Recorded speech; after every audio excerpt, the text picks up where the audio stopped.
Sessiz olur mu hiç? Yani ses denemesi için ses. Ses 1 2 ses ses ses 1 2 ses. Ses 1 2 ses ses. Ses 1 2 ses. 1 2 3 4 5 6 7 8. Раз, два, три, четыре, раз, два, раз. Ses 1 2 ses ses ses 1 2 ses ses ses.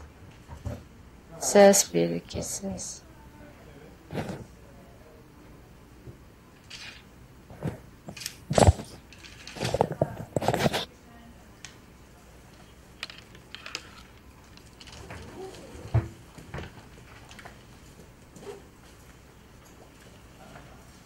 Stand here. Sen stand diyorsun. Niye sana o kart verdi ki? Yedikleri mi diyor?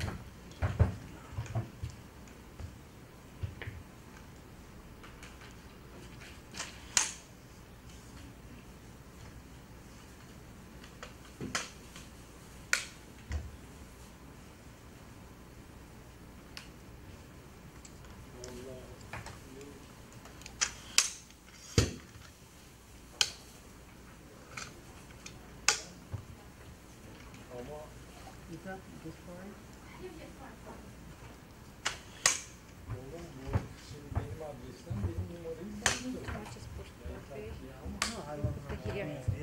Kadın ilk başlarının adresi vardı. Bu sen de söylüyorsun. 230 onun üzerine evet benim işte. Yazdı işte o demediğim para var. İşte yani şey oldu dedim bir yanlışlık var. Ben ne parası ne sipariş var. Ne zaman senin mail adresi deyince Bülent Adas 27 Kasım'da sipariş verdi diye. Öyle bir şey var. Sen yani o işi çöz. Beni bu şeylerle uğraştırma o zaman. Okey? Tamam. Al.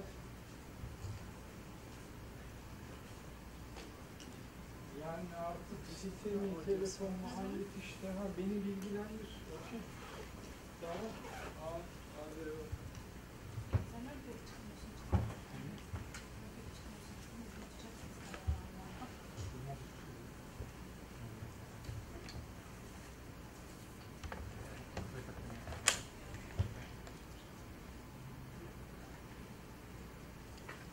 Bana da olmuştu. Serhan Bey size işte şapkayla demet oluyor mu? Anladım. İşte şapkaya bir şey diyorlar mı? Diyorlar. O şapkaya gidiyorsun, şapkaya mı gidiyorsun?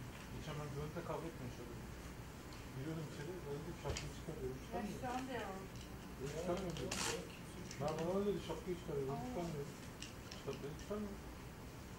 İşte ondan sordum bazı yerler söylüyor. Dedi ki niye çıkarmıyor? Dedi dinle diyorum, çıkarmıyor. Böyle yapacağız. Acaba kontrolden geçmek için mi çıkardı?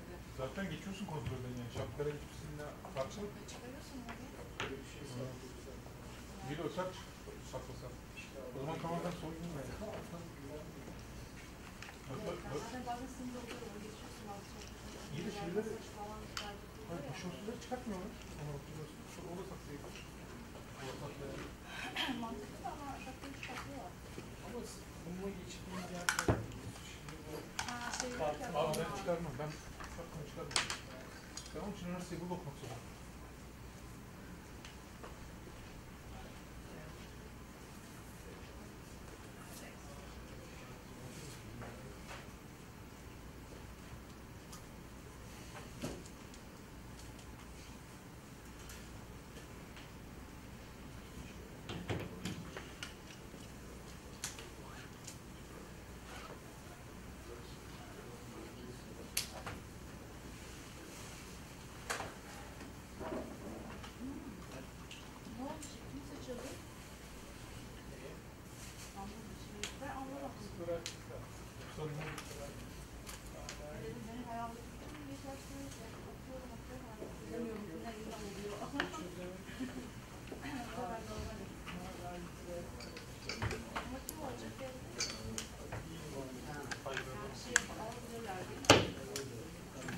Fark.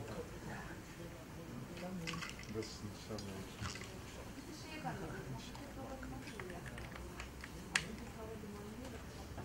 Let's go.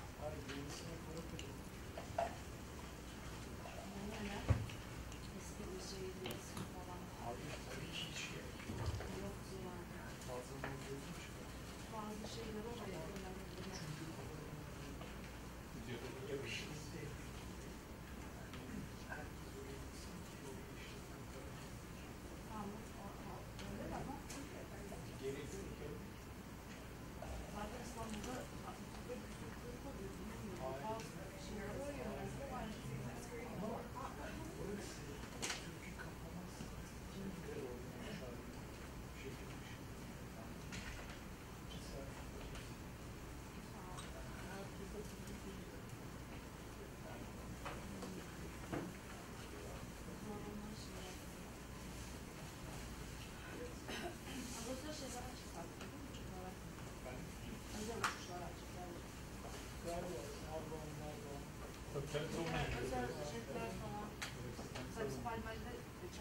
Daha yenisi yapılacak abi yani. Acaba eskisinin yıkılmasına bağlanmasına gerek yok. Bir noktada iyisi yapılacak da iyisi öyle mi yapılacak? Abi artık anlaşacaksın bunu. 300 bin lira çıktı. Ben bu büyüyor. Büyüyor da Tekirdağ gitmeye o kadar millet böyle düştü şehir dışında. Bence otobüsler falan var ama. Hayır, ne doğru katılıyor.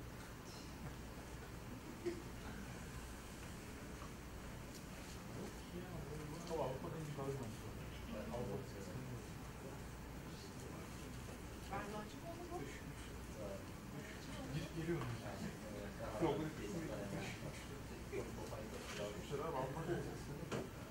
Bütün uçlar normal gidiyor. Ben sizin şeye bayıldım. Yani Çavuşoğlu Fransız kadını vereceğim. Çok hoşuma gitti. Türkiye şey yapıyor ya, bunu güzel cevap veriyor. Ne böyle mesela? Böyle Çavuşoğlu. Hoşuma gitti. Kadın güzel süslemiş. Kadın bir şey Ermeni sözlüğü.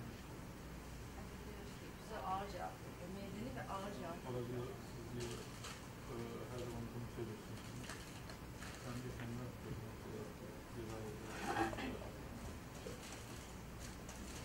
Yani dinleyin onu, zevk alacaksınız o cevaptan.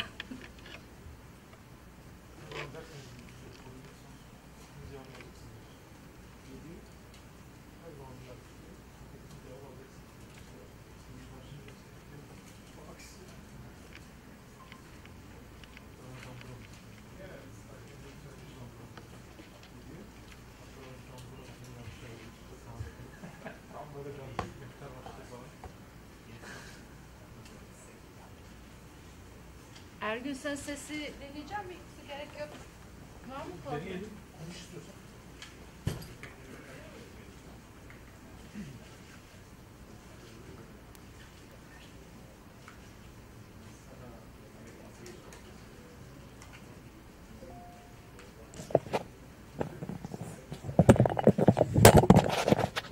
Ses ses ses 1 2 3 4 5. Manuel mi? Çok yüksek. Düşük mü? Yüksek. Çok Şey o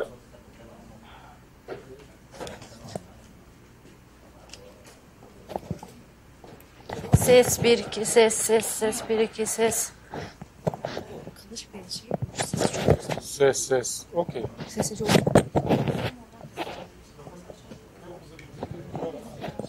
Web var zaten, o gitmiyor. Tamam ya. Ama şeyde montajda bir şey oldu.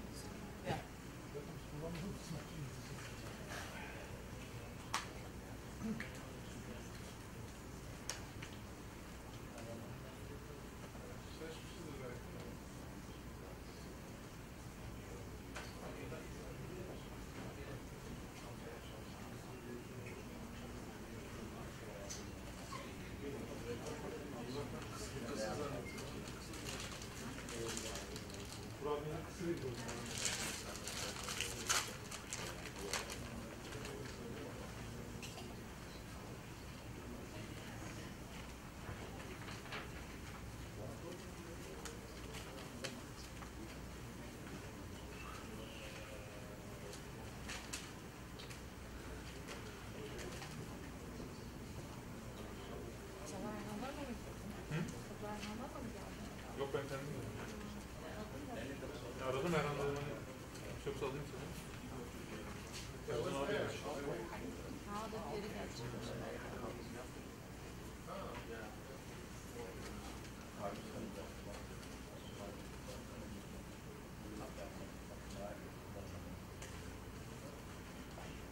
Sen işten nasıl gidiyor?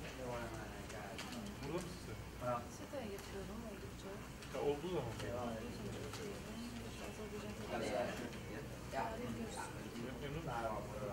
Bir kişi yok zaten. Olmuyor. Azerbaycan şeyin. Azerbaycan'a mı dönüyor işte? Pek bir şey yok. İsmi yalan geldi. Yalan. Ya bayağı yoktu. Şey, kapattılar mı ondan sonra? Birkaç ay hiçbir şey yok. Çok güzel öyle.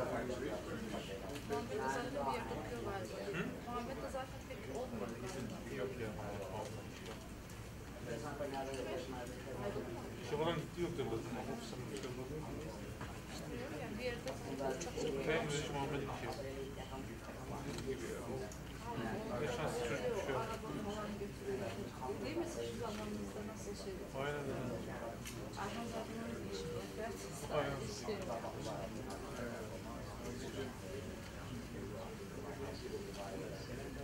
İyi oldu yani. Böyle daha iyi oldu.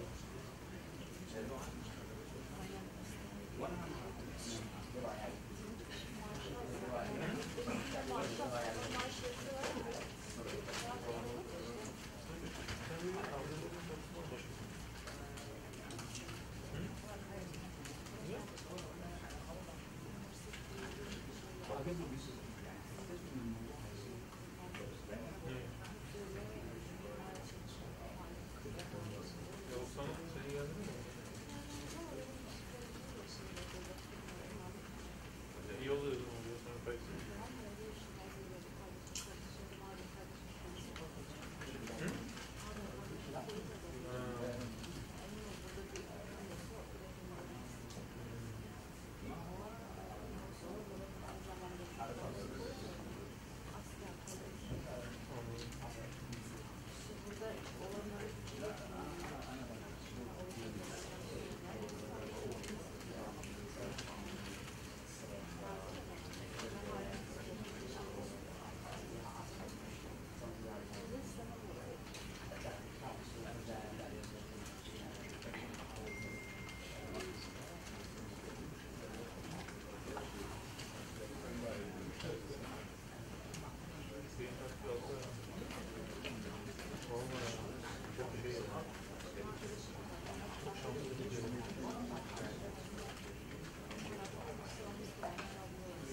Aman geç olsun geç olsun. Evet evet. Şey ne zaman oluyor? Vatandaşlık ne zaman geliyor? Taraftan sonra. Bir şey sormayayım. Evlilikte farklı, şeyde farklı. Ben de 3 yıl sonra. Ben şimdi gelir gelmez başvuracağım arkadaş. Ben çoktan anlamıyorum şu an. Onlarla alamıyor musun? Ama Trump geciktiriyor işte. Trump'tan sonra benim gecikti her şey. Trump'tan önce ben başvurdum direkt karttan. Hemen gelmişti, 2 ay sonra almıştım.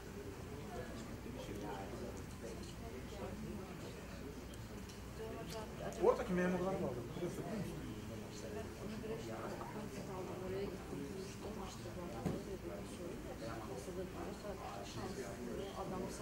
Ama ben şey için diyorum yani, delikatını öğrenmiyor sizin için. Başka bir işe başvuruyoruz. Gerçi yine başvurabilirsin aslında. Ha şeye gidersin mesela, üniversite falan. Gel. Bilmiyorum, düşünüyor musun? Ben şey yapacaktım mesela, bir iş olursa dedim. Ben hemşiresiz okula falan şey. IT çok pahalı geldi bana o zaman. $7.000 istiyorlar. Bilmiyorum ya şimdi şey. Ben okudum gerçi de ama yine de. Bana o iş patlayacak gibi geliyor ileride. Ben o yüzden o işe soğuk bakıyorum. Yok canım. Aslında daha da şey olacak. Çok arttı çünkü o da onlarda çok arttı. Gerçi abarttı attı ama şimdi. Vergi basacak gibi geliyor bana. Ben de 2 tane nasıl para kazanıyorsun, şimdi kazanıyorsun. Sen bakıyorum bu derece bir olması daha da çoğalacak. Bilmiyorum ya. Bana şey daha mantıklı geliyor. Ben hemşire okumak için. Hemşireye de. Matematik falan çok istiyor. Benim matematik çok iyi değil. Onun da ilgilendiğim şeyler üniversitenin içerisinde 2 sene falan okuyorum. istediğin hangi pozisyon, bazı pozisyonlar var ya geçmişten altında diyorsun yani. Yok o değil. Benim dediğimde öyle şeyler yok. Ya biliyorum yani var. Ben baktım o zaman Şey vardı ben mesela şey de buldum. Böyle mesela laboratuvar teknikler var. ne kadar veriyorlar maaş baktın mı? Yıllık 70.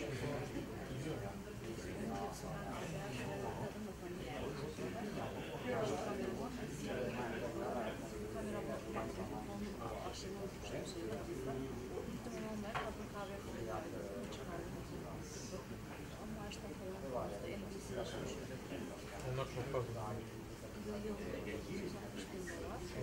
Açtılar, cuma ayı süre çekecek.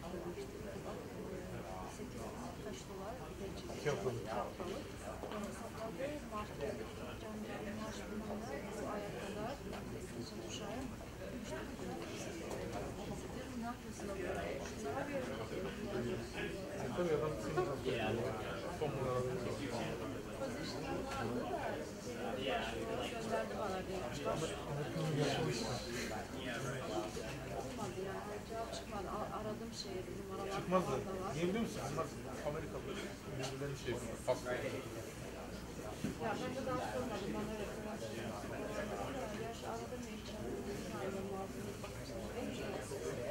Yani o şeyi gördükten sonra hayır çok iyi ay sonra en fazla 150 bine çıkıyor ay sonra. Yani 150 lira olmuyor. Oluyor. Onu gördükten sonra böyle bir mesleğim var. Fiyatı ediyorlar. Ay kilo. Ama dediğim gibi yani. Ama oraya da anlıyorlar. Yaşlı adamlar. Aynen işte. Kendi aralarında bir cemaat kurmuşlar. Başka kimseyi almıyorlar. Ben kaç tane başladım burada ya? Ben sadece bir kişi yapıyorum. Ben şeye başladım. Orta savaşım. Bir o ikisini aldılar. Dedim nerede oturuyorsun? Dedim Washington D.C. Dedi biz New York'ta diyoruz. Dediler direkt sonlandırdılar. Şey bile yapmadılar. Ya bilmiyorum ben de şey mesela kadın şey dedi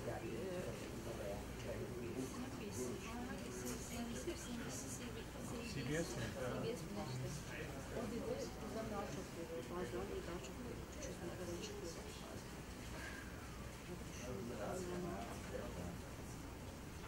bir kadınlar oturuyor geziyor tozuyor şey yok ya White House'da var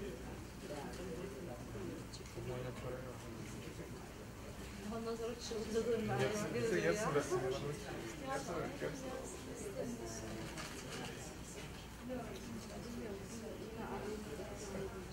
Mesela orada HR'ın ismi falan hepsi numarası var. Kim bakıyor ona? Gerçekten benim pozisyonum değil, kameraman değil ama teknik şeyde kablolar falan sanırım. Onlar da yapabiliyoruz. Zaten bir hafta falan veriyorlar. Kadın dedi ki o zaman değil yani. Kısas bunlar yapıyorsun. Yapabilirsin. Yani Washington'da sadece ona uygun olan yapılan o pozisyonlar. Orada da kızım ders çalışmıyor. Aradım telefon numarasını buldum. Oradan aradım HR'a bağlana kızı buldum. Ben 2 hafta önce konuşmuştum burada. Bakacağım tabii ki burada sürü döndüm bilmem. Şimdi yine arıyordum. Geçen hafta bir sesini getirdim. Keşke olsaydı. Yani ben şok oldum. Ama böyle bir şey var. Bir sen çalsan yeter. Yemin ederim çok Ya ayrıca bakıyordum. Online gibi şeylerle bakarken. Yok ki. Bir şey var. Mesela orada diyor ki senin şeyini salarını gösteriyor. Aynı olup gelir ne kadar sen pozisyonu. Mesela ben yazıyorum. İşlerde bir şeyim var. Programlar hepsini dolduruyorum. Geliyor. Çünkü 60 lira zorunlu açıyor. Nasıl yani bu kadar düşük oldu? Yanlış bir şeymiş. Ben o mantıkla hiçbir zaman daha çok çaba göstermedim. Bunu için anladın mı? 60 lira hiçbir şey. Ama burada bir gerçek var. Mesela bak ilanlara, her şeyin ilanı var, televizyon var, bilmem ne var. Ama kameraman ilanı yok. Çünkü kameramanlar kendi aralarında ıslaşıyor. Ben ona gidiyorum. O yüzden diyorum ben senin katılınca. Yani, belki bir eğitim olur. Şey almak istiyorum. High school şeyi de almak istiyorum. Gidiyorsun. Gerek yok. Üniversite mezunusun sen. Burada Üniversite mezunusun sen. Azerbaycan'da. Doldurmuşum üniversiteyi de. Mesleki üniversiteleri var da diğerini doldurmuşum. Tamam onu, o diplomanın dekliğinden misin? İş yapmana gerek yok.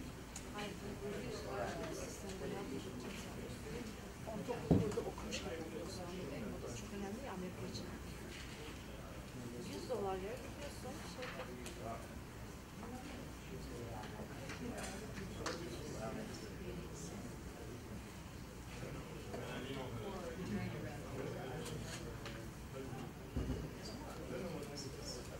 Ağustos'ta gidiyorsun, o diplomayı alıyorsun. Gerçekten değilmiş o yani. Ne gidiyorsun?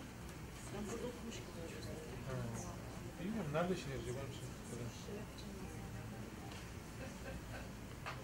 Hayır, mesela Azerbaycan, ben mesela Nova'ya başvurdum ya. Mesela şey istiyor, diplomam varsa Türkiye'de. Getiriyorlar ama Anladın mı? O var ya. Onun için şey diyorum, hani nerede işine yarayacak?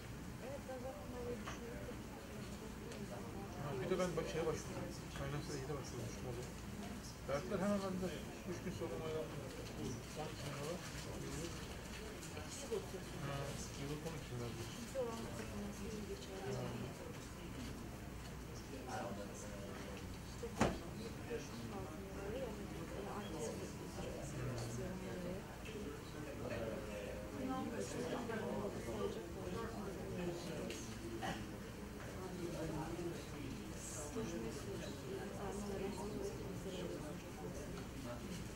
Ben öyle bir şey düşünmedim. Ben sadece meslek elimizden bir şey ama hiç gerek yok diye anlamıştım. Ha? Hiç gerek yok. Gerek yok. Ay güzel bir bölüm okuduysan içine gerek var. Yani ben hiç istemedim yani. Ben sadece meslek versin bana diye düşündüm o zaman. Ama ben şeyden dolayı gitmedim işte o zaman. Yok beni şeyden dolayı yaptılar. Biz İngilizce sınav yapıyorlar tamam mı? Seni 5 üzerinden değerlendiriyorlar. 5 üzerinden 5 alman lazım. Ben 5 üzerinden 4 aldım. Bana dediler ki senin 3 ay İngilizce kursuna gitmen lazım. Advanced'ın bir şeyi tamamlaman lazım dediler. Yani onu çıkarttılar. Ama bir çıkardılar para. Dünya para $5.000 falan ekstra verdi. Ha o şeyin üstüne bir de yok. Tabii ki karşılıklı. Kredi başvurdum zaten. Krediyi aldım da. Onlar mı veriyor? Hayır, ekstra şey çıkarıyor işte. Dil kursuna gitmen lazım dediler. Yok, devlet sistemine başvuruyorsun. Government sistemine başvuruyorsun. Government'ta diyorsun işte şu bölümde şu okulda okuyacağım. Onlar onaylıyor. Anladım. İyi değil.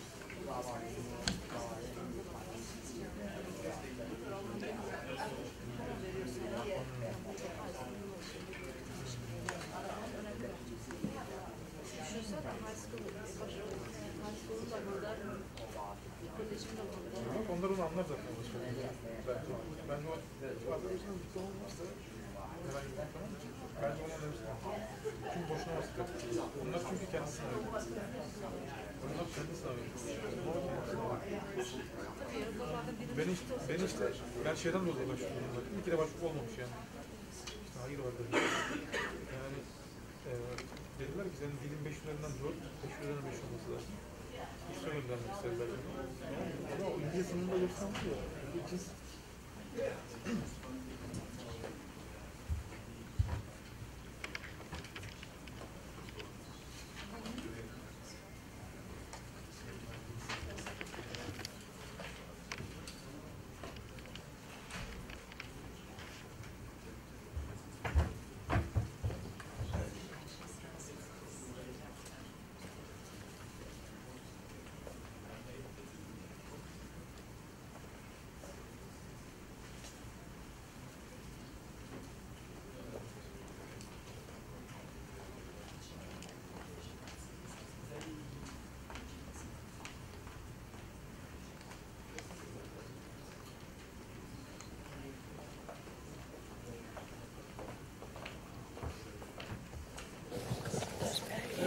Perfect.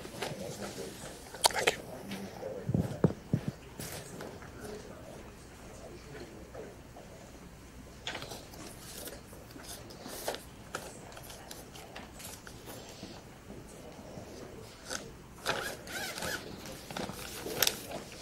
We can start with you first and Okay. get some overall Sounds good. view about the negotiations. Good to see you again. We will start with Rich. He will give us the background, everything.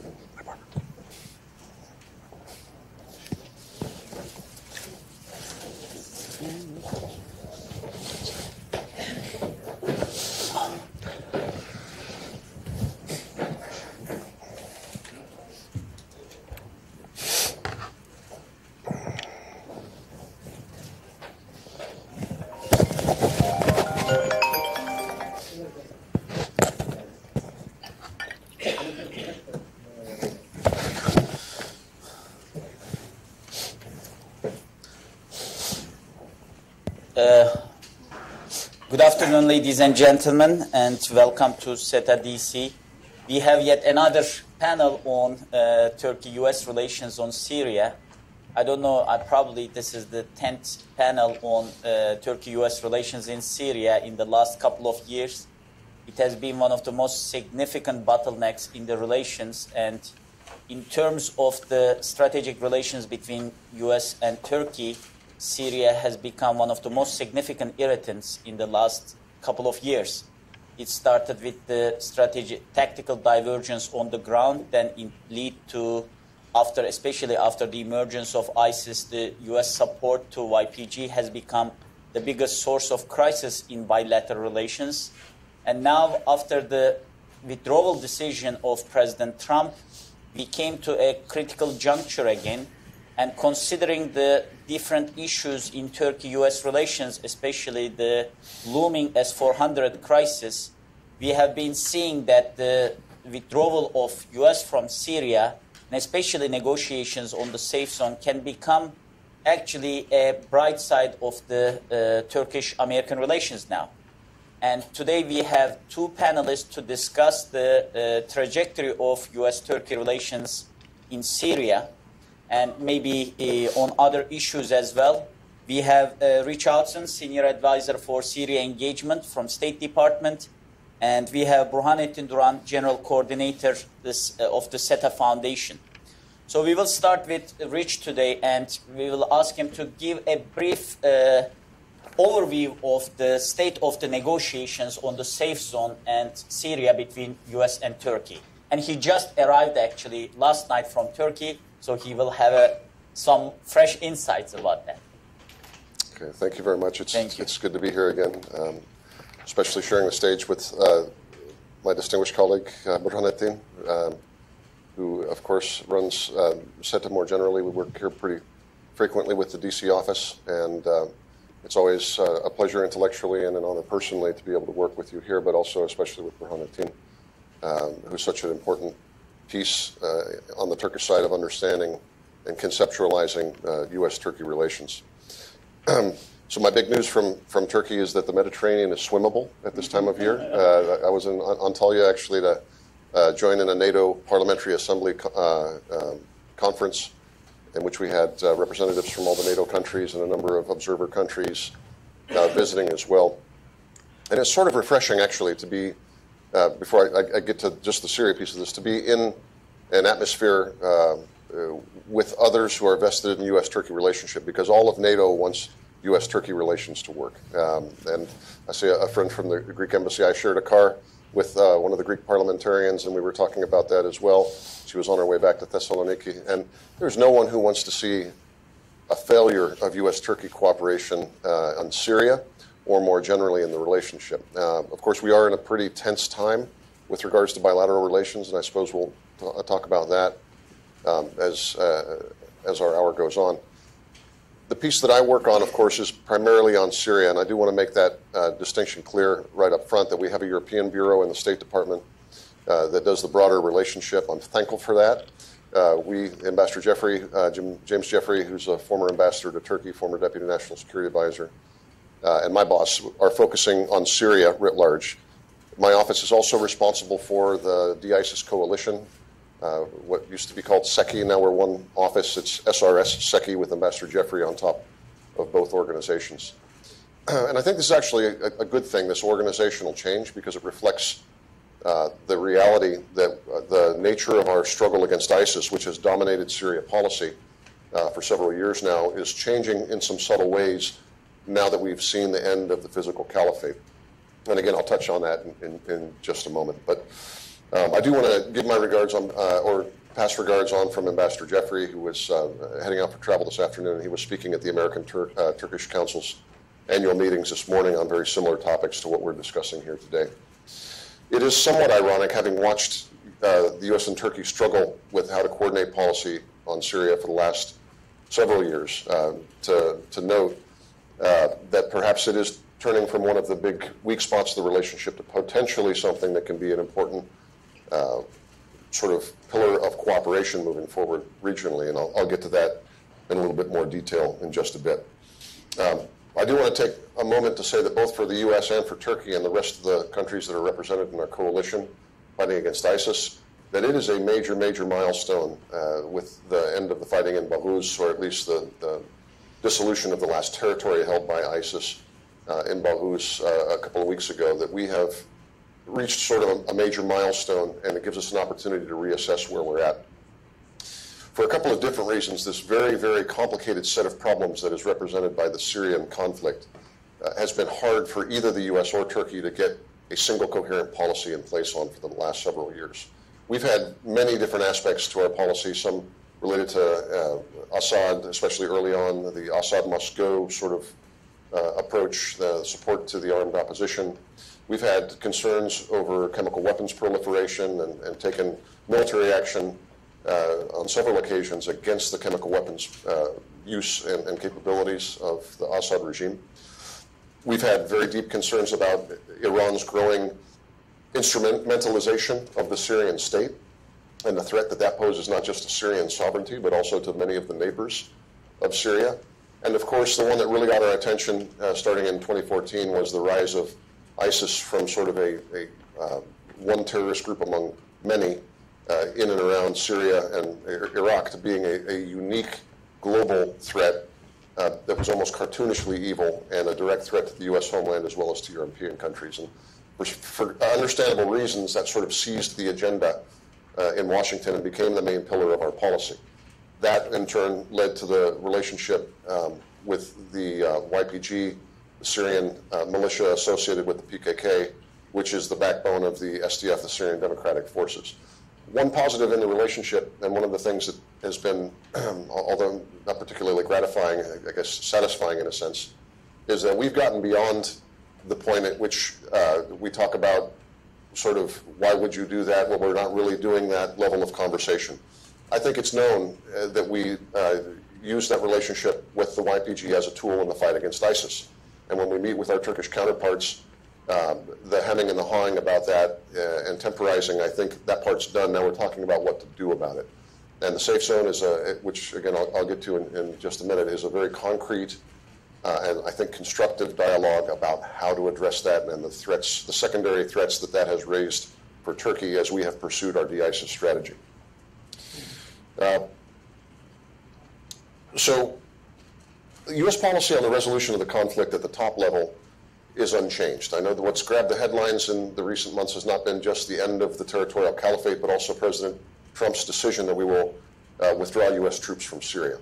I want to emphasize that the withdrawal of troops represents a change of operational mode.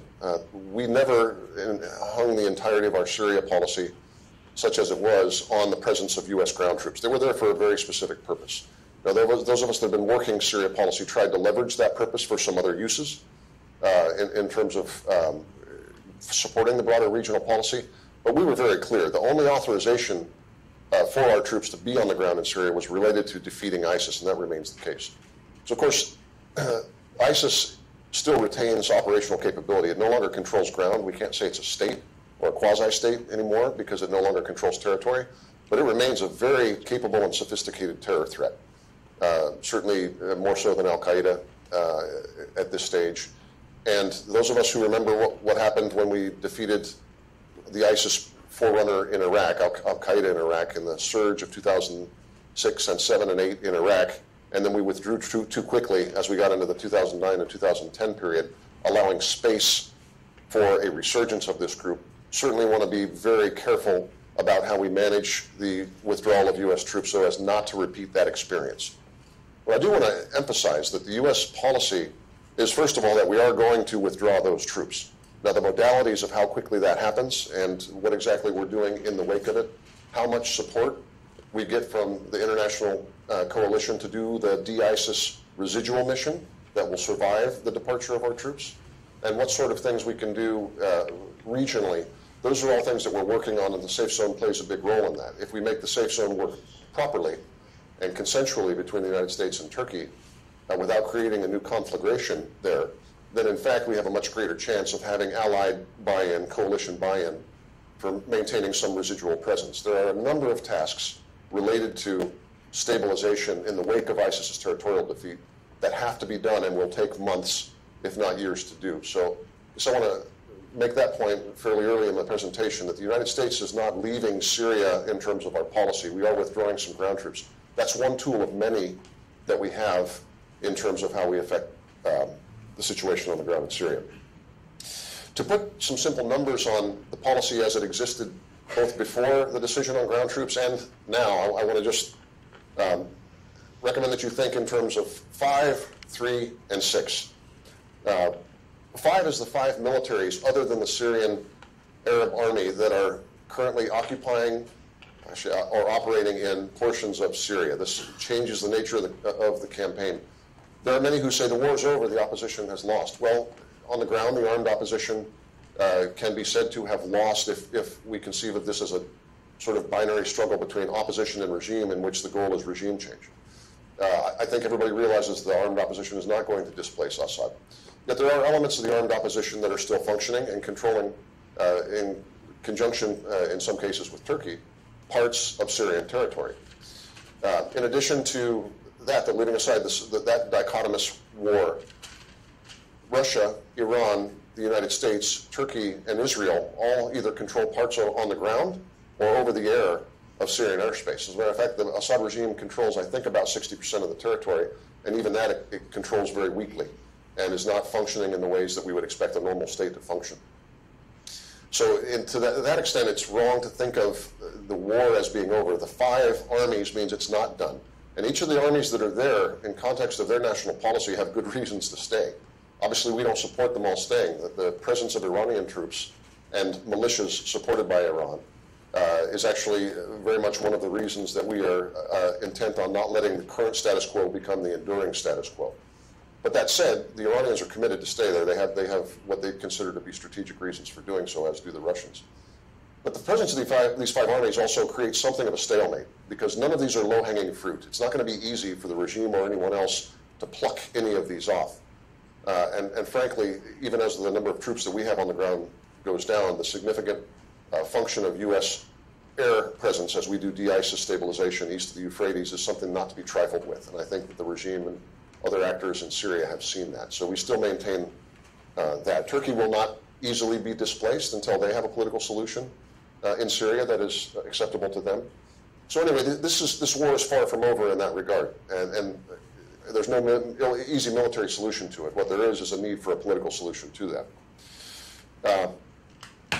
In the second number, the 3, that has to do with the conditions that the United States holds to be important for us to actually say that this war is over and has moved to a different stage, sort of normalization and reconstruction and so forth. The first of those is the enduring defeat of ISIS. This war is not done, and we're not ready for sort of a new and normal set of relationships in and around Syria until we can say that the ISIS fight has been stabilized, not just the territorial caliphate done. There is the withdrawal, the second piece of that, of the Iranian-controlled forces and militias from Syria, because that will represent the restoration of Syrian sovereignty and the somewhat normal function of control. And then there needs to be a political resolution in accordance with 2254. That is, to avoid the Syrian conflict from becoming a frozen conflict, the only way out is through a negotiated political solution. We have had several years of people saying Geneva's dead, Geneva's not working, 2254 is not working. But there is no replacement for 2254 because it is a unique statement that even the Russians bought into about the nature of the international community's interest in and role in resolution of the conflict. And the constitutional reform and the elections that will be the fruits of a successful 2254 effort are the only way that we can take this very broken, fractured situation in Syria and get back to something that looks like normal resolution.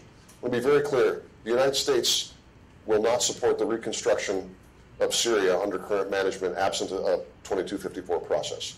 We are strong on that point. The Russians cannot, and I would assume don't want to, on their own, finance reconstruction of Syria. I really don't think they can. For both Russia and for Iran, the total subsidy and support of the Syrian economy is going to be an increasing burden.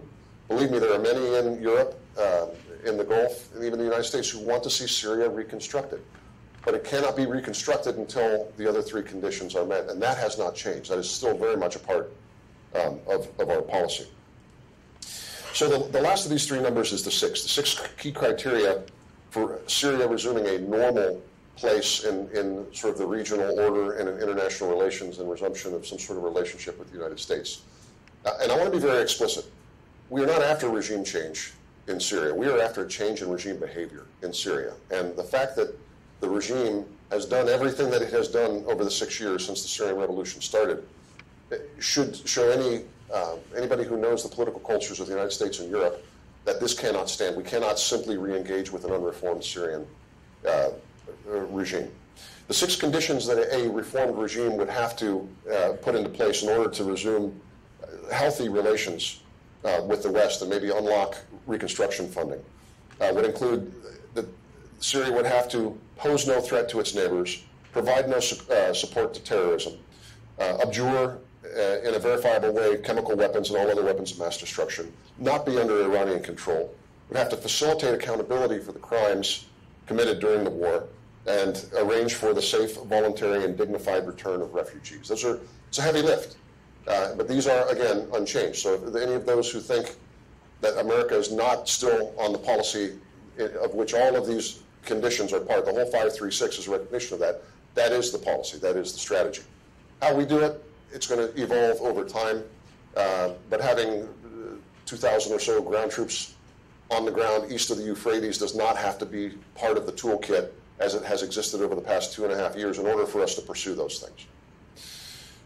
Until those conditions are met, the international community rightly should view Syria as a broken and dysfunctional shell of a state that cannot protect its own people and must, in order to restore legitimacy with the vast majority of those people, make significant changes. Millions of Syrians live as refugees outside the country or within areas outside regime control, and it would simply be irresponsible for countries to press for normalization absent the focused process to get those six conditions in.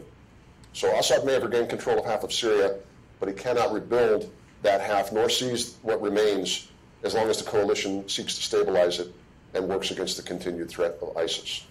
And the sponsors who have allowed an unrepentant Assad to torture his country will foot a mounting bill in the shell of a state until a real political solution is found. So I'd also like to say we're encouraged by the efforts of Geir Peterson, the new UN Special Envoy for Syria. The commitment and resolve of our European partners and of Turkey has been notable in this regard. There's a lot of overlap between the United States and the Turkish position on Syria, and I think in the end what we want is the same. There is a very serious obstacle in terms of this issue about the Northeast to be resolved until we get there. But constantly when we talk about Syria, things like Turkey's role in Idlib and stabilizing Idlib, and we want to stop short of explicitly endorsing your cooperation with the Russians in this regard, but we're not really talking to them about this sort of thing. So I would say it's a good thing that Turkey has worked to avoid a massive new Russian and regime military operation against Idlib that would create all sorts of humanitarian pressures and atrocities, most likely. So in regards to the endgame diplomacy, in regards to Idlib, in regards to checking Iranian hegemony and instrumentalization of the Syrian state, the United States and Turkey are on board with one another on all of these things. And of course, Turkey's hosting 3.6 million Syrian refugees, and all the work that it's done to ameliorate the human impacts of this war are things that the United States should not and I think will not forget. All of that said, I think the elephant in the room is what happens in the Northeast. Again, I don't want to waste any time in the back and forth between you shouldn't have used the YPG, don't you know the YPG is PKK, why'd you do that? That's water under the bridge. The issue now here is we have a situation where the Northeast is reasonably stable in some regards. There's what I would consider to be progress that needs to be made in making sure that the governance, interim governance, and security institutions in that area, I won't even say institutions, the arrangements, are currently not as they should be. They're not fully representative of all the communities of northeast Syria. And so, for instance, local security forces in predominantly Arab areas should be predominantly Arab. That's a principle I think that the United States and Turkey both ascribe to. Not only that, Turkey has a very strong and very reasonable, I think, objection to YPG forces being along its border. For anyone who studied the history of the border area and the relationship of YPG to PKK and the evolution of the PKK campaign against Turkey over the years, I think would have to have some sympathy for that argument. But the question then becomes, does Turkey, in order to solve that problem that it perceives, does it have to launch a major new unilateral military operation in order to clear the YPG off the border? I don't think that's necessary, and I think this safe zone idea that the presidents on both sides have articulated, and that we've been involved in very detailed and serious talks about how to detail implementation for it over the past 2 to 3 months, is the solution for that. Because if we have the safe zone implemented in the right way, we will get YPG off the border. There will be a removal of military fortifications that are considered threatening by Turkey. Heavy weapons and heavy equipment, those sorts of things, would be removed as well. There'd be strong verification mechanisms jointly coordinated by the United States and Turkey to ensure that these things remain the same. And then there would be a process by which, I'll say the interim governance, again, I say interim, I want to make this point explicitly, because ultimately the United States and Turkey, I think, tell me if I get this wrong behind the theme when we speak, both want to see this area become integrated with the Syrian state as a result of the 2254 process. None of us want to see, there's no new Sykes-Picot, we don't have any napkins or maps where we're drawing lines for a permanent new border. We want a healthy, unified, reasonably democratic Syrian state. And we want the people of the Northeast, all of them, Arab, Kurd, Turkmen, Christian, other Yazidis, whoever else is there, we want them to have democratic rights, and we want them to live securely. The question now is how to get there.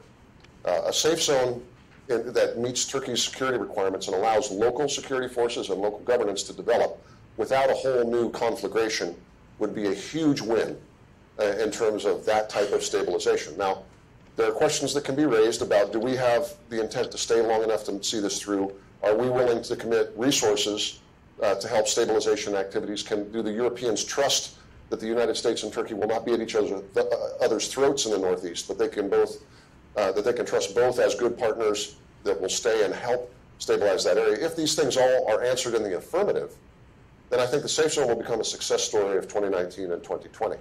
And I think we all know there will be no storybook ending to the Syrian conflict. The diplomacy that we're all involved in now is making sure we avoid worst outcomes. I would say, from the perspective of Ambassador Jeffrey's team, since August of last year, we've had some success in avoiding worst outcomes. Idlib has not been overrun by the regime. We've not seen a new round of chemical weapons attacks. We do not have a major new conflict involving Kurds and Turks in the Northeast. We've not seen the interim arrangements together east of the Euphrates unravel, and the United States has not abruptly pulled out. These are all important things, and I think reasons for hope. I'm not going to sugarcoat it. There are still very different ways in which the Turkish view of the safe zone and the American view of the safe zone diverge. But the question is not, is there divergence? The question is there enough convergence to have a working arrangement? And I for one, am confident on that. And I don't want to overtalk, so why don't we turn it back over. Thank you, Rich. Burhanettin, Turkey's position of this on the recent negotiations on Syria and Turkey. And where are we right now according to Turkey? Thank you, Kılıç. I'm actually one more time honored to be at SETA D.C. for a panel on challenges to U.S.-Turkey cooperation on Syria.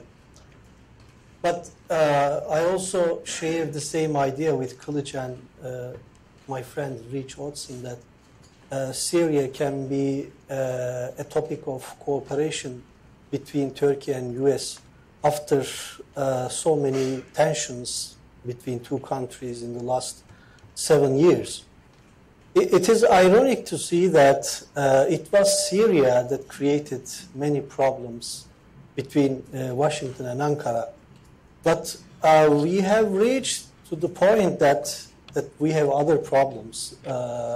So Syria can be a positive field for cooperation. But of course, we have to put this issue, Syria, in the context of in the broader context of Turkish-American relations. We should start by recognizing that our relations are reshaped in a changing environment. The international setting and the strategic calculations of all powers, including US and Turkey, are transforming, and all of the issues are put in the table to reconsider what are the national security interests. For the US, this is maybe the redefinition of US role in all over the world, US leadership in the world. For Turkey, this is much more challenging because international and regional environment are presenting many challenges to Turkish foreign policy decision makers. This is not just YPG or Daesh or two civil wars in the neighborhood, but also the changing strategic dynamics and power of balances in the Middle East and even in the surrounding region of Turkey. So all of the issues in bilateral terms have to be understood in such a changing national security, national interest understandings between Washington and Ankara. Of course, this is not an easy job to do because the nature of the relationship has to be redefined because we are very, very far away from the good old days of strategic partnership. So we have to be realistic and we have to recognize what kind of tensions we have. Yes, also I share the idea that Turkish-US relations could be based still on the convergences rather than divergences. But just looking at Syria easily, we can see that this even needs more strong coordination and strong will to do that. Since 2013, we are discussing so much during the Obama administration and now Trump administration. We are so much discussing the future of US-Turkey cooperation on Syria. But until now, actually, we have we are not at the position that we want to be. You know, we have managed roadmap, but still with the delay. And again, the last decision that a U.S. administration put on the agenda of the world, that is the withdrawal from Syria. Even this is not a clear-cut policy. Yes, we try to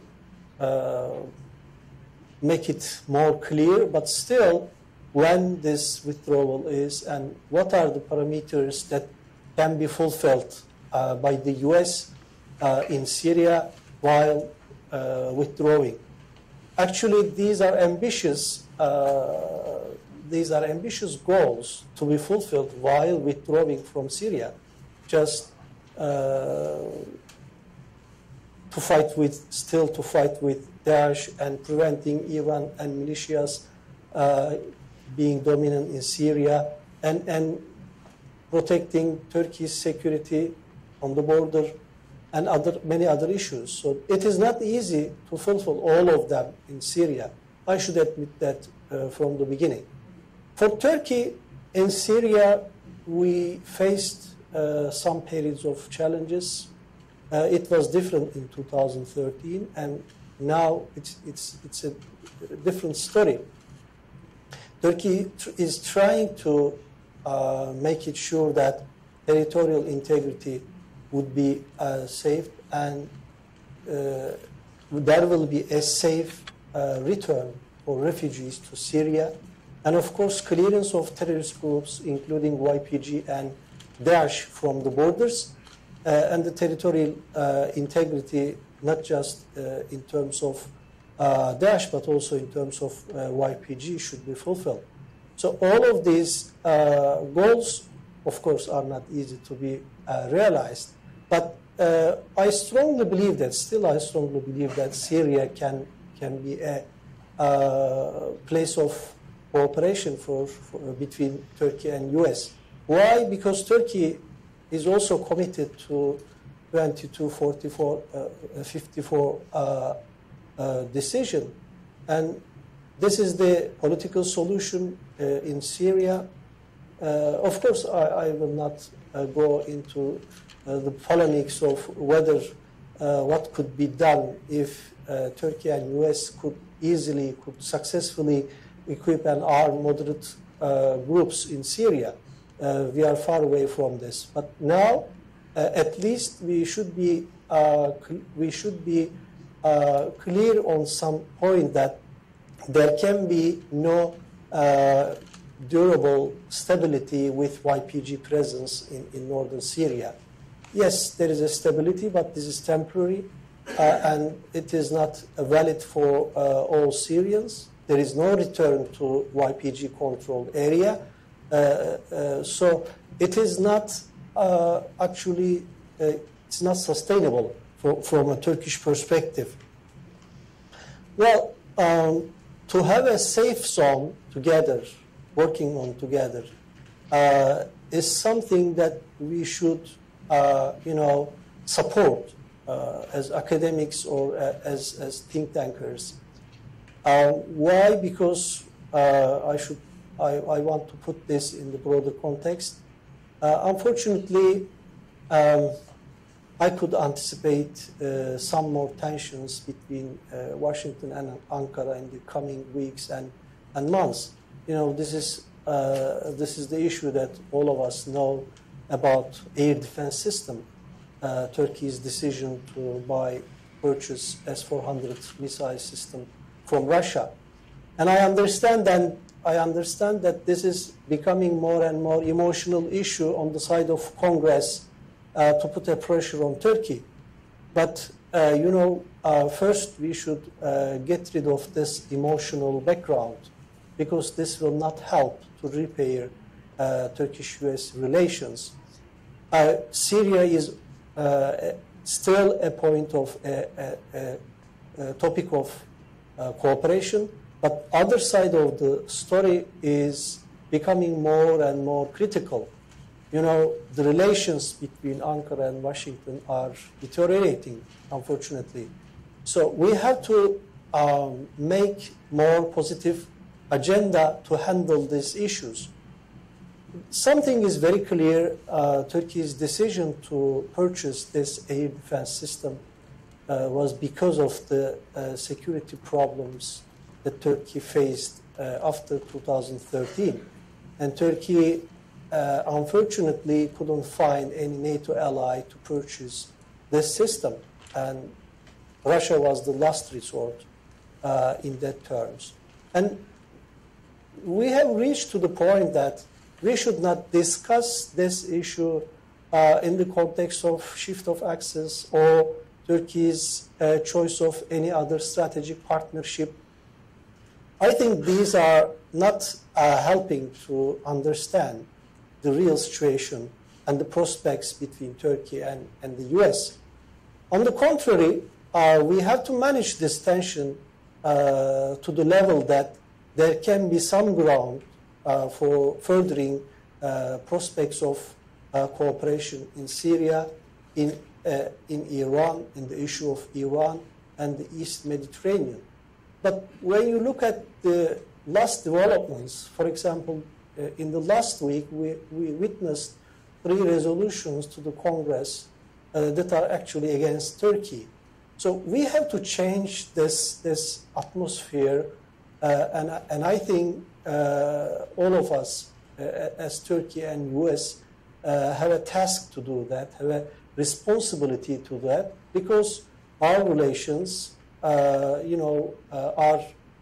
7 decades old, and in such an environment, in such a changing environment, in the international setting, and in such an environment, in the regional turbulence of the Middle East, these tensions could be a problem itself. we have to manage them carefully, and we should not let them to create other problems that will make out of control. So this is the background for Turkish-American diplomacy that they should work. We should be clear about that. I know the divergences, and that's why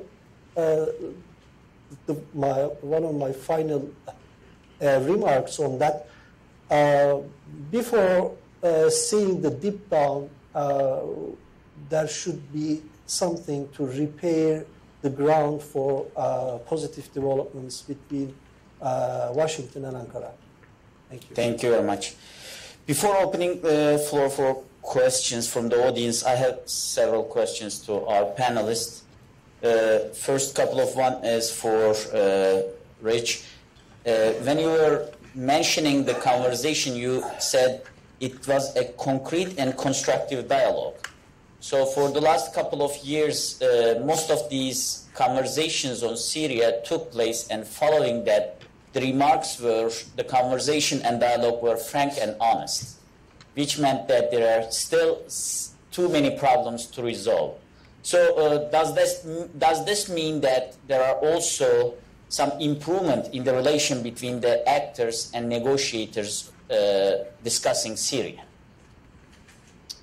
It's a good question. To be fair, would have to say that I was not involved prior to August of last year with the discussions. But I think the tone has been very positive, and I think some of the key messages that we're giving are a little bit less at variance with what Turkey perceives to be the truth on the ground. So, for instance, as we have moved through the different stages of our de-ISIS campaign in Syria, and we're sort of one of the more frequent refrains or talking points from the American side is the relationship with the YPG is temporary, tactical, and transactional. And Turkey observed at variance with this that we were building local security forces and administrative structures, while not with the YPG per se. And for the U.S. side, it is a distinction that's important between SDC, SDF, and PYD, YPG. But there's certainly huge overlap in those organizations. So Turkey said, what you're telling me, which is this is small, this is unimportant, this is ephemeral, is conflicting with what you're telling us now, which is that it's or what we see on the ground, which is that you're actually pumping all sorts of resources and making plans to stay for a long time. President Trump's decision very clearly to say we are going to withdraw our ground presence and we are not going to be shaping any sort of a statelet in the Northeast. This is going to be tied back into 2254 and the resolution, I think clarified a lot. I think one of the things that was more difficult in the conversations that in previous years that we've had between the two sides is in the back of the Turkish mind, collectively, this idea that actually the United States isn't being honest with us, that they have a long-term plan that they're going to implement, and they're simply just not telling us. And that would increase tension and mutual suspicion. I think now they understand that the problem is not that we're planning on doing something that we're going to trick Turkey about. The problem is that this is a very complex problem set, and we only really picked firmly on the counterterrorism aspect to vigorously prosecute. And that's why the rest of there were some contradictions in the rest of the apparent policies. Now it's pretty clear. If we're going to draw our ground troops out from Syria, we have to put some things in that are acceptable to Turkey, so that Turkey does not feel the need to launch a major unilateral operation, and it has to work for the people in the local region. I mean, if we were in some theoretical world to throw the keys to Turkey and say, yeah, come on in and do whatever you want, that would also probably not be acceptable to most of the people of northeast Syria, because while Turkey's done some very good work with refugees and I think has good intent with regards to stabilizing the area, it has to be a Syrian-led solution in the northeast. So that starts to shape sort of a set of conditions that are going to be acceptable to both sides. That has changed the nature of the conversation between us and our Turkish interlocutors. Turkey has very professional military intelligence and diplomatic services, so we've always had correct and proper conversations. But there's an urgency now to this, and an understanding from both sides that we have a finite window to make this work that has produced, I think, a better atmosphere. Another question, you mentioned military disengagement and withdrawal, but while mentioning that, you multiple times reiterated that there will be continuous diplomatic engagement for the future of Syria. And the 6 policy priorities that you mentioned would be very hard to achieve with a light footprint on the ground. So what would be the balance of diplomatic engagement and military disengagement? Would diplomatic engagement compensate the military withdrawal of United States from Syria? So as a practical matter, both Turkey and the United States currently are militarily engaged in Syria. So that is a fact that provides us both with some challenges, but also with some opportunities. And I, for one, think the fact that Turkey is, from all appearances, intent on staying in the areas that it's occupied until those areas are stabilized and until there is a political resolution, that's a good thing. The United States has also made very focused outreach to other coalition partners. Again, we're not saying we want to liquidate coalition military presence east of the Euphrates. What we're saying is a couple of things. First of all, that the United States cannot bear that burden ad infinitum, because we've got other things going on in Afghanistan and other parts of the world. We have an active de-ISIS campaign that will continue globally. So we can't continue to form the bulk of the military forces there. So we do need some others to come through, and some of our European partners are interested, and I can't go into details here except for to say that the tasks of continued counterterrorism and stabilization will have some others that will be involved with it if we can get things, if we can work this issue with Turkey, which is still a very preeminent one. You mean in the safe zone? In the safe zone. Well, I don't mean that there will be coalition in the safe zone. I mean, if the United States and Turkey can make the safe zone work, then that opens up the possibility of coalition presence to do the other things that need to be done, outside of the safe zone for stabilization and for de-ISIS. So I think the military tool is still going to be there in terms of stabilizing and supporting negotiations. Now, I don't think anybody with military presence right now is considering, again, regime change is not the issue. Nobody's saying we'll force Assad to do X or Y through military means. I think what's being said is stabilization and de-ISIS, continuing de-ISIS, gives us sort of a military presence there. That military presence helps support a push towards negotiations, because it's one more thing that needs to be negotiated by all the players who sort of have a vote in how this end game happens. But in terms of the major lever for this is economic. Over time, the fact that the Syrian regime is bankrupt and that the Iranian and Russian sponsors cannot pay in perpetuity and cannot reconstruct, this is the real engine that pushes us to 2254 in Geneva. And then the diplomatic lever, which is Geir Peterson and the United Nations, firmly supported by almost everyone in the Gulf and in Europe, by the United States and by Turkey, ultimately will make the process work. Look, the Syrian people, I think, are ready for this. They're ready for some real compromises to be made. The biggest obstacle in my mind right now is the view of some in Damascus that they won this war and that they can simply march to victory and have the international community bless it. That's not going to happen because, as we discussed earlier, they haven't won. What they've done is, in a portion of this conflict, they've proven resilient enough in a military sense so that the opposition's not been able to displace them. That's a far cry from victory. It is a stalemate, and stalemates get solved through careful diplomacy. So, again, the military is not entirely going away as one of the levers that gets us to resolution, but it's going to have to be economics and the international diplomatic push behind Geir Peterson that really gets us there.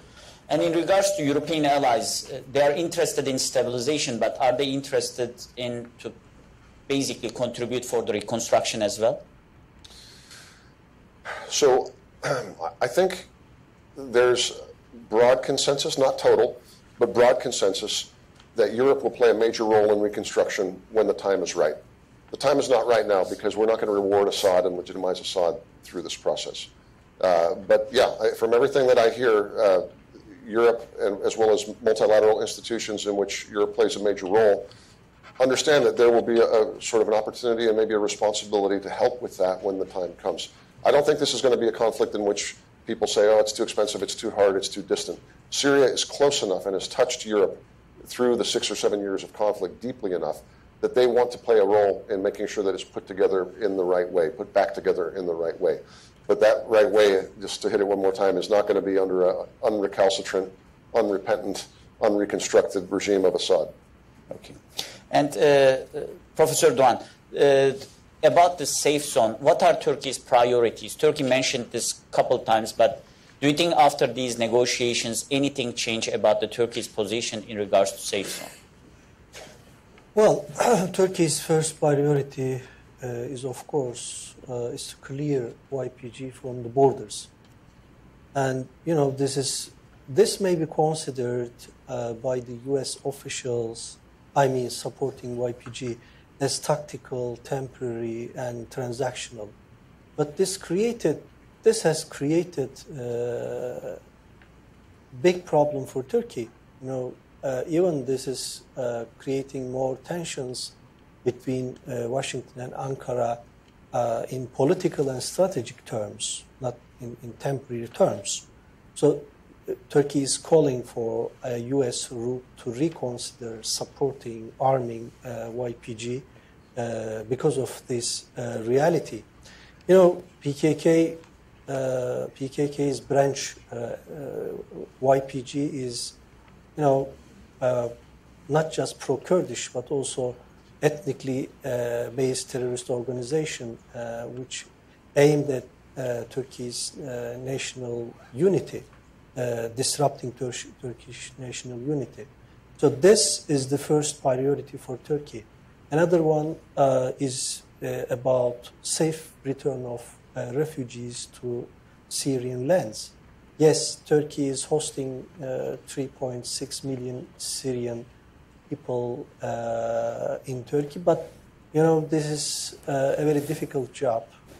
As we all know, not just in Europe, in the US, but also all over the world, there's xenophobia and anti-immigration sentiments is on the rise. So it is the same with Turkey. Maybe thanks to President Erdogan's strong leadership that Turkey can suppress this kind of feelings in Turkey for a period. But, you cannot continue with that. You have to solve a problem.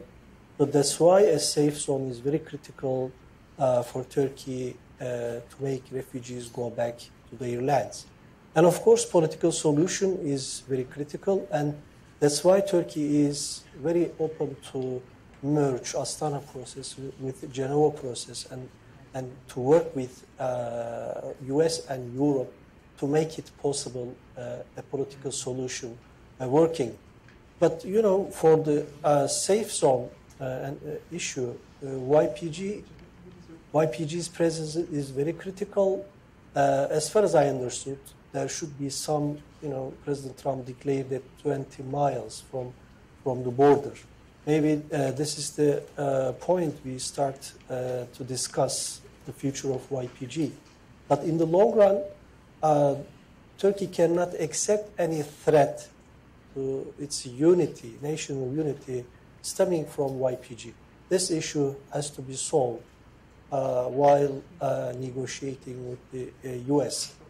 In any way, in the medium or long term, Turkey cannot accept this threat to its unity. 20 to 54 is a background for all of us, including Europe and US and Turkey, to work on this.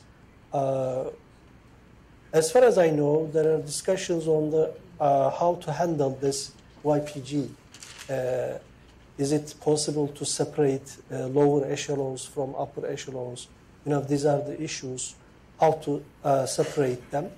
But, this is an issue of negotiation between Turkey and US. Before I skip more questions, let me get a few questions from the audience. Let's start with Bassam.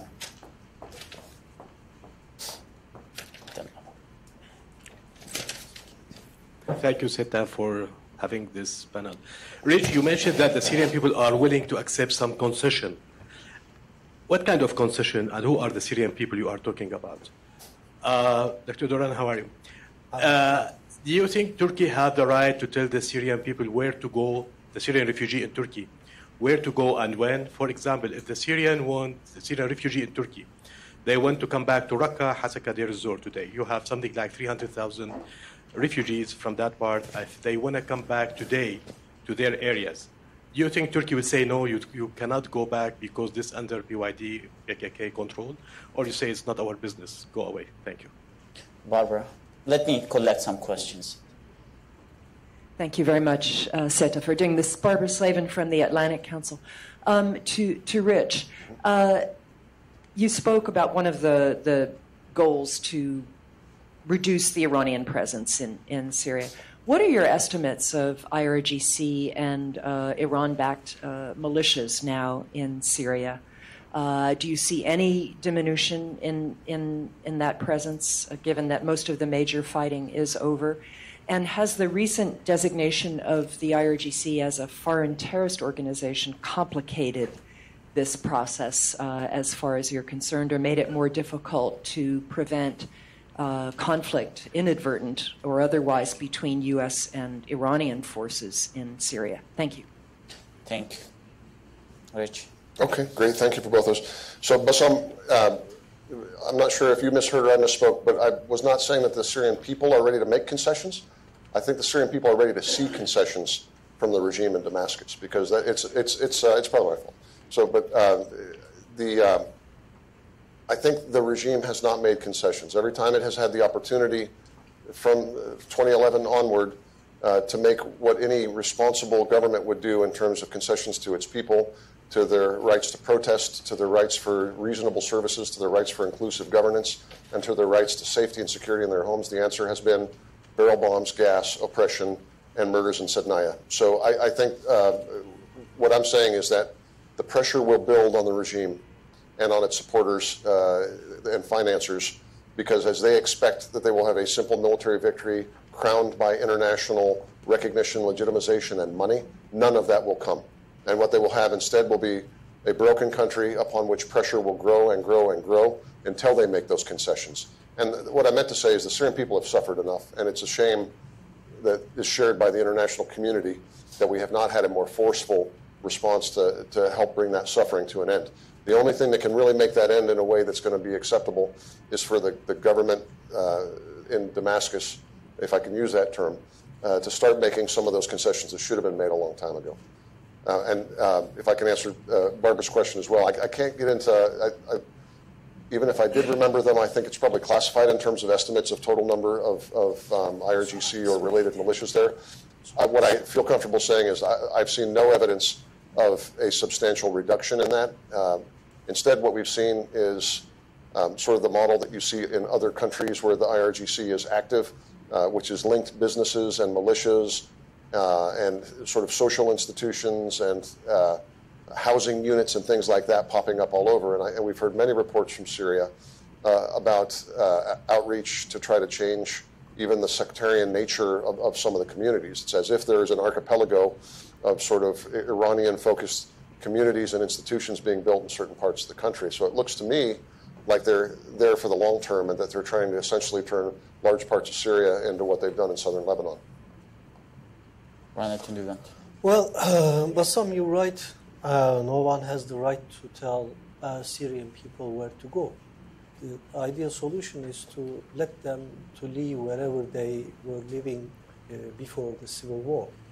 But for, of course, for Turkey to make a safe zone on the borders will allow people to go their lands, to their even at least their homeland, Syria, and this will make it easy. Maybe just the beginning of this process, transition process, to make it possible to live in their countries.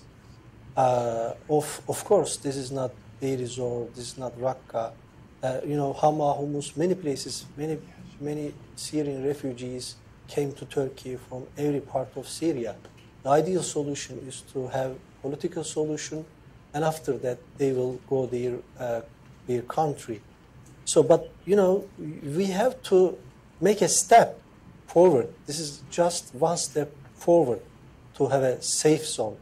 If Turkey and US can make it, this would be a positive step and not the final one. Thank you. Let's get this gentleman over here. Thank you. Karwan Zabari with the KRG. Two-part question, one for Professor Duran and one for Richard. Professor Duran, you mentioned that the priority number one for Turkey is the YPG. Well, let's take that further and ask you this question. Don't you think Turkey's concerns with YPG stem from internal Kurdish problem inside Turkey, where if Turkey was to go back to peace process, would that resolve these perceived security concerns inside Syria? And then, Richard, according to the professor, Turkey's security concerns, priority number one is YPG.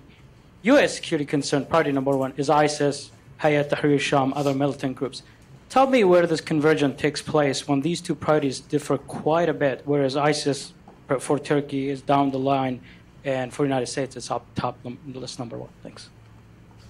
Okay, let me get the last question from the gentleman over there. Yes. Hi, thanks so much. Brian Harris with Al Monitor. I want to ask Richard about two elephants in the room.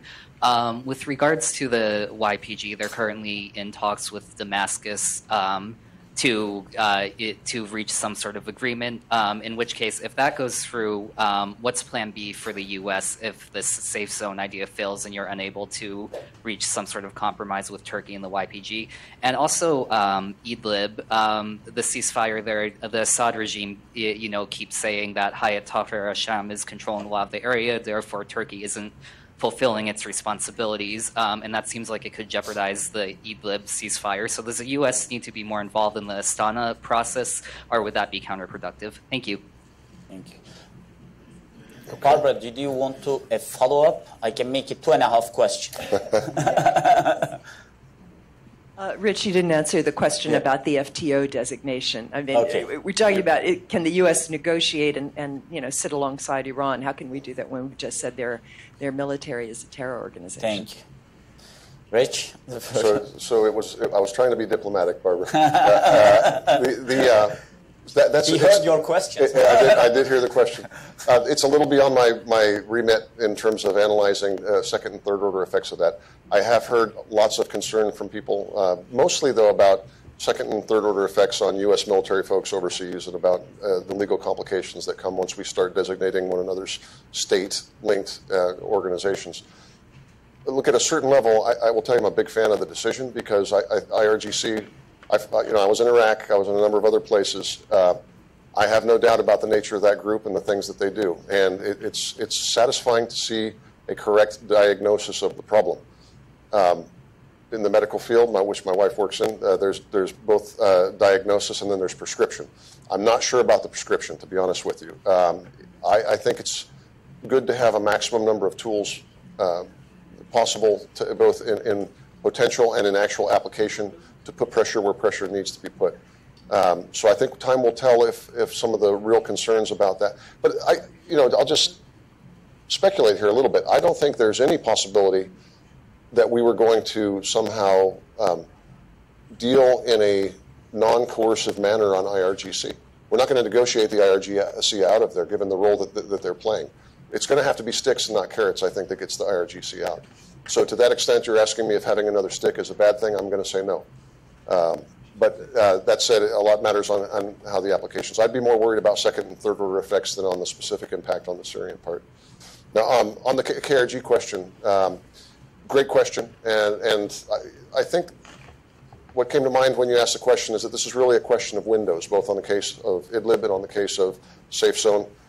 I have been of the impression that the outreach from YPG and linked groups to Damascus has not gone well for a couple of different reasons. And I think that, looking at it from the perspective of that organization and its the folks that it works with, there's not a lot of good options out there. I think that the regime is threatened by YPG/SDC, SDF strength in that area. The regime is no fonder of the YPG than Turkey is, really, at the end of the day. So the outreach to try to make a deal that legitimizes or recognizes the gains that we've made, that's not going to sell in Damascus. So at the same time, at such point as that group comes to the conclusion that Damascus is less of a threat than Turkey, which would be a failure of diplomacy and a failure of the safe zone, that may be an option that they pursue. So that's a window that could close. The rest of the question as it regards YPG being Turkey's #1 perceived terror threat and security threat, and for us, the ISIS and HTS and others being true insofar as it goes. But this is also a symptom. The actual problem is that when you have a vacuum of legitimate state authority, which absolutely pertains right now, and when you do not have consensus-based interim organizations, then lots of radical groups will kick up and will become opportunistically, like an opportunistic infection, will sort of take the place of that. So I think we're never going to convince Turkey that they should worry primarily about ISIS and secondarily about YPG. They are also probably never going to convince us that we should do the reverse. What we can both agree on, and which I think we have agreed on, is that there should be, until 2254 gets a reasonable, legitimate state authority back in that area, that we need inclusive governance and security, I won't say institutions, because, again, these are all going to feed back into the Syrian state at some point, arrangements. And by the way, we've had very good conversations with Kurds of northeast Syria that are not part of YPG, from ENKS, YPG, Yakiti, sorry, not YPG, the KNC, Yakiti, and other. There are many Kurds who want different and more inclusive arrangements. There are many Arabs who want different and more inclusive arrangements. And by the way, this doesn't mean an outright rejection of the people who heretofore have supported YPG, SDC, SDF. Even many of my Turkish friends acknowledge that some of the people who have either fought for YPG or politically supported that movement have done so from a lack of other alternatives. Because in a wartime environment, and especially when you have ISIS cutting heads the next village over or in that village, people go to whatever their option is that's non-ISIS. So we have to remember when we're talking about how Turkey and the United States got to these different prioritizations, it's all the function of an extremely dangerous, polarized, unsafe environment. First, you remove the source of that and get some sort of reasonably pluralistic working arrangements there, and then the prioritization, I think, will start to even out a little bit. And then the last part was on Idlib. Look, we think the locus of problem solving is Geneva, not Astana. Our Turkish friends have a slightly different view, and I won't speak for them except for to say it's a pragmatic view. Their pragmatic view has been someone should talk to the Iranians and to the Russians. We don't want to solve our problems in Astana. Astana was established to be a ceasefire mechanism that would feed back into the broader negotiations in Geneva. And frankly, most of the ceasefires it's put together haven't worked either. The one in Idlib has worked okay. I don't think anybody, with possible exception of the Assad regime, wants Idlib to blow up right now. Nobody's exceptionally happy with how the ceasefire is going. We're all very concerned with the continuing threat of radical terror groups emanating out of Idlib. And I think Turkey has a patient, and we'll see if it's ultimately efficacious or not, approach to stabilizing Idlib. But I do not think it's realistic to expect the United States to jump in through Astana to become more of a player in Idlib. This is something where I think we're simply going to have to work to encourage our friends in Ankara to continue playing a constructive role and perhaps to lead the way to a solution on Idlib. Thank you. Well, is YPG related to internal problems of Turkey? Well, PKK is the umbrella of the groups. YPG is one of them. And this PKK is aiming at pan-Kurdish territory to carve out a pan-Kurdish territory from 4 countries, including Turkey. So this is the problem of ethnically separatist terrorist organization. Of course, Turkey has some millions of Kurds, and Turkey has tried to solve this problem by the application of a resolution process 2 times. The last one failed because of PKK's awareness that I can take some support even from the superpower of the world, the US, to arm itself. So it's no need. There is no need to continue with the resolution process. That's why PKK resorted to violence and terrorism within Turkey, and Turkey is fighting with this PKK in the last 3 years with a political will, with a determined political will. So, we know that ethnic separatist movements are not declining their demands of territory from Spain and other ethnic nationalist groups. In such an environment, for Turkey two neighbors in civil war. There is a very big danger of disunity, partition of Syria and Iraq, and at the same time, this means a very real threat, valid threat to Turkish unity. So within such an environment, is it possible to restart resolution process again? I don't think so, because Turkey did this activity 2 times, and there is no suitable environment to deal with this issue in political terms. If we consider Kurds' rights in Turkey, all of them are fulfilled within the democratization process, with the exception of any claim to autonomy. But any kind of autonomy and acceptance of any autonomy will not work. We have seen this in Europe, even such a peaceful environment. If you consider this in the middle of Syria and Iraq, in the middle of such a turbulent region, this will be a very dangerous failed attempt. So there is no need to do again. Thank you very much. And at this point, we are 3 minutes behind the schedule, actually. Thank you for joining us, and please join me thanking our panelists.